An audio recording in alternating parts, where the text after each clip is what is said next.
Bye bye American Rye. This right here is 100% Irish rye whiskey from Powers. Let me tell you about it.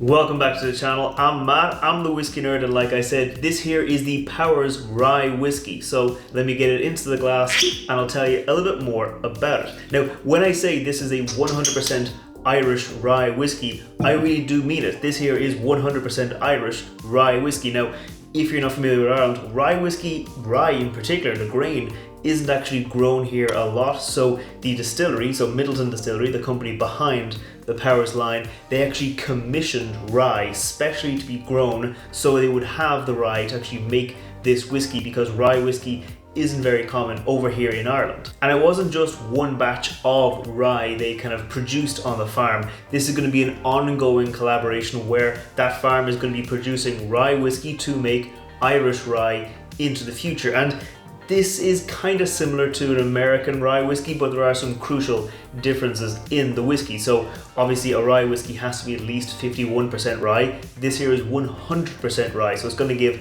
a lot of that kind of classic rye notes. But crucially, in American rye whiskies, the whiskey has to be aged in new oak barrels. This here doesn't, because it's an Irish whiskey. So they did use a combination of virgin American oak, first fill casks and second fill casks. So it's going to have some of that kind of oaky spiciness you'd expect from like an American rye, but it's not going to have too much. It's going to be a bit sweeter and a bit softer and a bit more kind of Irish in its presentation than a standard American rye whiskey. It does come in at 43.2%, which is an interesting kind of way to present a whiskey at 43.2% ABV, but maybe that's kind of an effort to keep the whiskey that bit softer. You know, instead of getting it a hot, high alcohol whiskey, they made it a bit softer, a bit more gentle, kind of maybe in keeping with keeping it like that Irish style of whiskey, which is generally softer and easier to drink. Now, it is a non-age statement whiskey, so it is going to be at least 3 years old, because it's an Irish whiskey. It has to be at least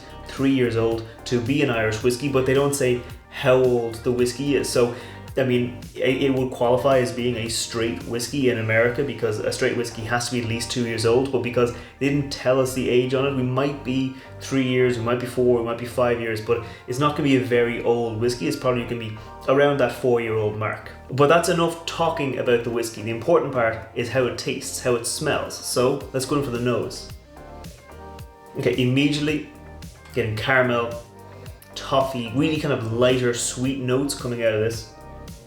There's also some nice kind of orange peel. Now, they say on the tasting notes for this whiskey that it'll be burnt orange peel, and I definitely do agree with them there. It's like that if you've taken an orange peel, you kind of flamed it a little bit for like a cocktail garnish. That's kind of what I'm getting here. It does have that kind of notes of burnt orange peel there. But it does have that kind of sweetness to it. So like I was saying, the caramel, the toffee, it's kind of almost buttery, kind of like a nice kind of maybe butterscotch in there, kind of like a banana. If you think of like a caramelized banana, where you've put a bit of sugar on the banana and you've toasted it with a little blowtorch to get that kind of caramelization on the sugar. That's kind of what it is. It's kind of nice and sweet, kind of creamy, but leading in with that kind of sweetness. In terms of spiciness, almost like a ginger kind of spice, like a spicy ginger beer, where you get that kind of the heat, the kind of prickly heat from the ginger does come through. That's kind of what I'm getting here on the nose. And it is a bit herbal. It's not very herbal. Now, with rye whiskeys, sometimes I get it to be kind of like eucalyptus, menthol, almost kind of like a green tea even. Not getting a huge amount of that here. It is a little bit herbal, but it's more kind of like cloves, that kind of herbal note, rather than being like a really like flowery kind of herbal kind of note. Sitting with it, the citrus is almost going a little lemony. So it did start off with that kind of burnt orange peel, that orange note here, but maybe as I'm getting into that gingery spicy note, I'm also getting like a little bit almost of a lemon note. So I think that's enough on the nose. Let's go in for the palate. Cheers. Okay, that is sweet and spicy in equal measure. It does lead in with that sweetness, with that spiciness, and then behind there I'm getting a lot more of that rye spice. So in the nose, wasn't really getting that kind of typical traditional rye spice I would expect from a rye whiskey.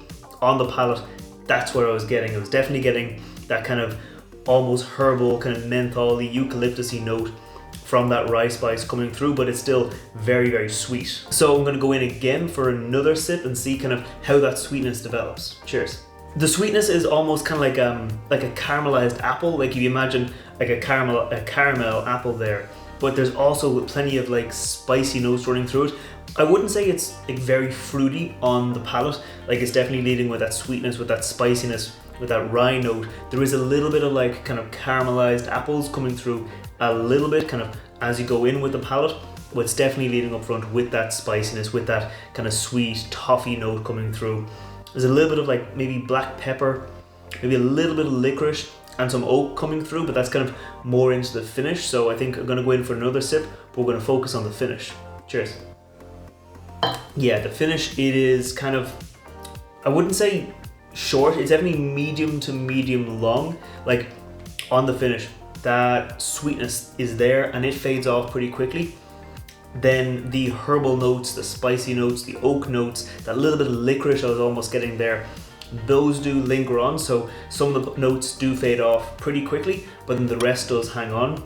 It gives you this nice kind of warming, tingly kind of feeling on the finish as you kind of enjoying that sip. It's definitely like a softer kind of finish that you might be expecting from maybe like a standard American rye whiskey, where it's gonna have that spiciness, it's gonna have that bite, it's gonna have all that oak spice coming through. It's definitely a bit softer, definitely a bit lighter, it just kind of a more rounded out, easy to drink whiskey. Now, I think I'd like to see this at a higher proof. I mean, I know I say that about a lot of whiskeys, but I do think a higher proof might let this shine through.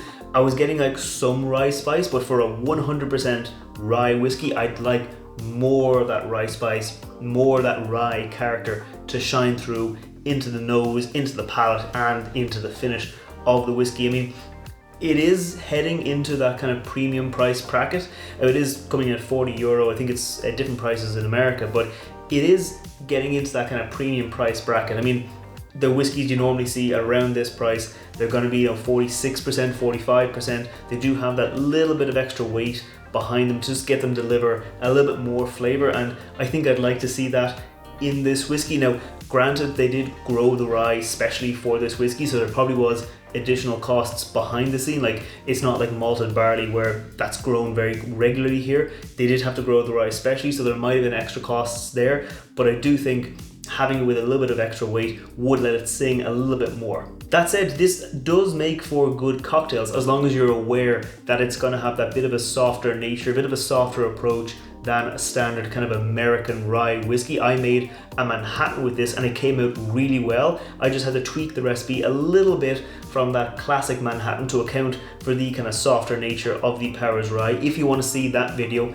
make sure to check back on Friday, because that's when that video comes out, because I put out whiskey reviews like this on Wednesday and I put out cocktail recipes featuring whiskeys on Friday. So if you want to see more like that, scroll down, hit that thumbs up button, hit that subscribe button. In the meantime, I'm going to keep on enjoying this and I will see you next time. Slán.